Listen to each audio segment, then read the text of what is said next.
Salut tout le monde et bienvenue dans cette nouvelle analyse. Aujourd'hui, on s'attaque à un vrai gros morceau.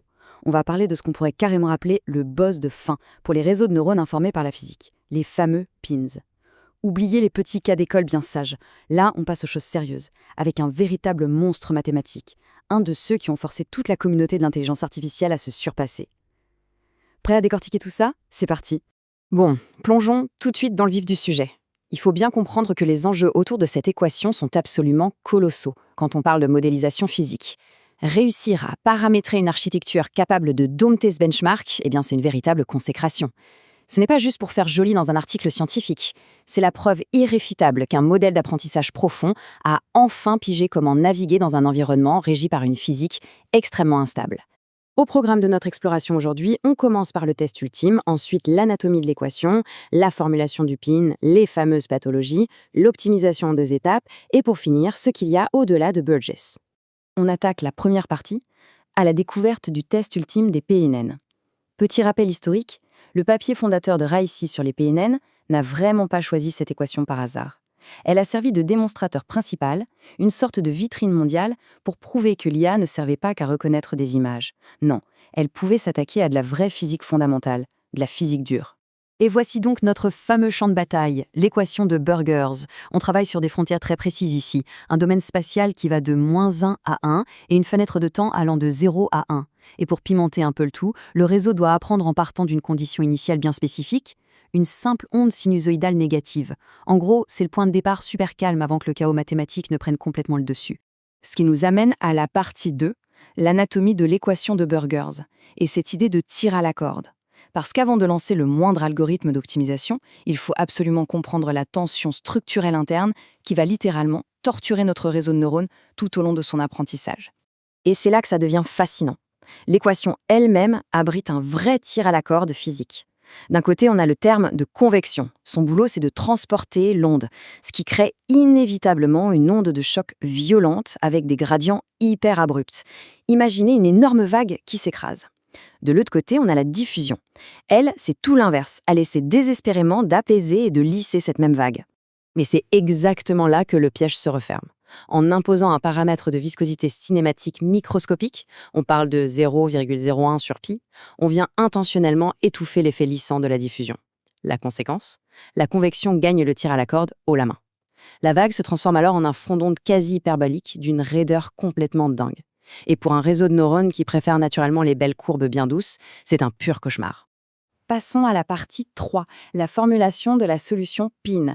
Face à une brutalité pareille qui agit vraiment comme un mini-laboratoire unidimensionnel de la mécanique des fluides, comment est-ce qu'on équipe notre intelligence artificielle? Regardons un peu notre arsenal mathématique. Il va nous falloir une armure neuronale bien lourde. Oubliez les petits modèles qu'on utilise pour une simple équation de la chaleur. Ici, on déploie une architecture profonde, 4 couches cachées avec 64 neurones dans chacune d'elles. En entrée, on a nos coordonnées d'espace et de temps, et en sortie, notre solution.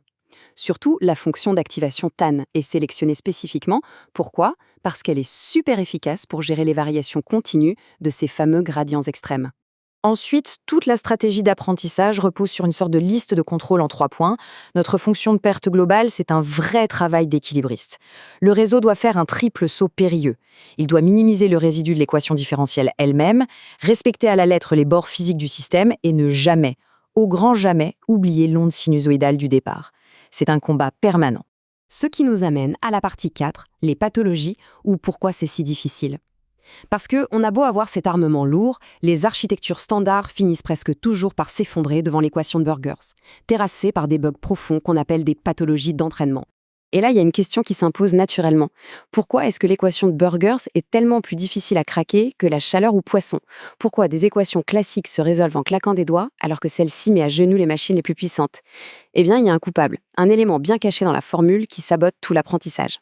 Donc le point crucial, le grand méchant de l'histoire, c'est le terme non linéaire U multiplié par sa dérivée en X.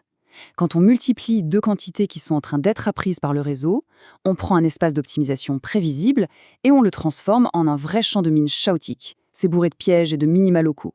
Du coup, notre optimiseur avance complètement à l'aveugle, totalement paumé dans un brouillard mathématique.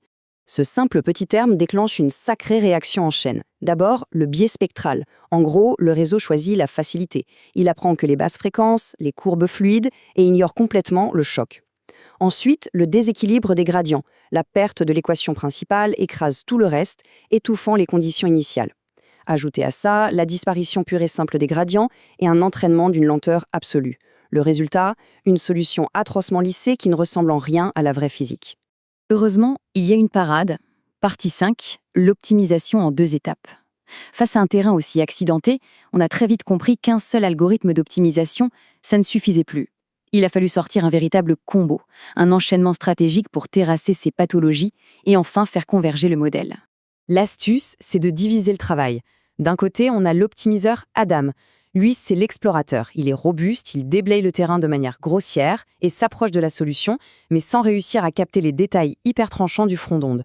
De l'autre côté, on a LBFGS. Ça, c'est le scalpel. C'est un algorithme d'une précision redoutable qui utilise des dérivés d'ordre supérieur pour affiner la convergence et vraiment capturer la violence du choc. Maintenant, ce qui est vraiment intéressant, c'est la façon dont on code cet enchaînement.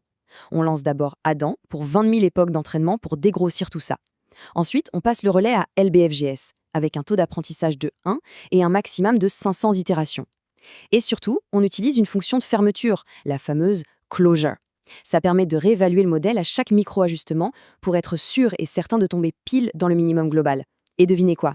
C'est cette combinaison exacte qui permet de briser l'équation de Burgers. Partie 6. Au-delà de Burgers. Que se passe-t-il ensuite? Parce que oui, vaincre ce benchmark, c'était une belle victoire, mais ce n'était pas une fin en soi. Ça a surtout agi comme un énorme électrochoc. L'équation de Burgers a mis en pleine lumière les limites terrifiantes des pins standards face aux hautes fréquences et aux faibles viscosités. Pour survivre à ce genre d'environnement mathématique totalement hostile, la communauté scientifique a dû se creuser la tête. On a vu naître des architectures révolutionnaires de toutes pièces. Les X-pins pour diviser les domaines spatiaux, des méthodes d'échantillonnage adaptatif pour forcer le réseau à se concentrer là où l'onde frappe le plus fort, ou encore l'intégration de contraintes physiques strictes. En clair, les défis posés par Burgers ont été le grand catalyseur d'une nouvelle ère d'innovation. Et c'est exactement ce qui nous amène à cette réflexion finale fascinante. Maintenant qu'on sait comment modéliser des chocs et des non-linéarités extrêmes, c'est un nouveau monde de possibilités qui s'ouvre. L'objectif n'est plus seulement de résoudre une équation sagement. Non, l'idée, c'est de lire la nature à l'envers pour en déduire ses propriétés physiques cachées. Et ça, ce sera le cœur de notre prochaine exploration, le pouvoir magique des problèmes inverses et la création de véritables jumeaux numériques. Alors, prêt à voir jusqu'où cette technologie peut nous emmener? À très vite pour la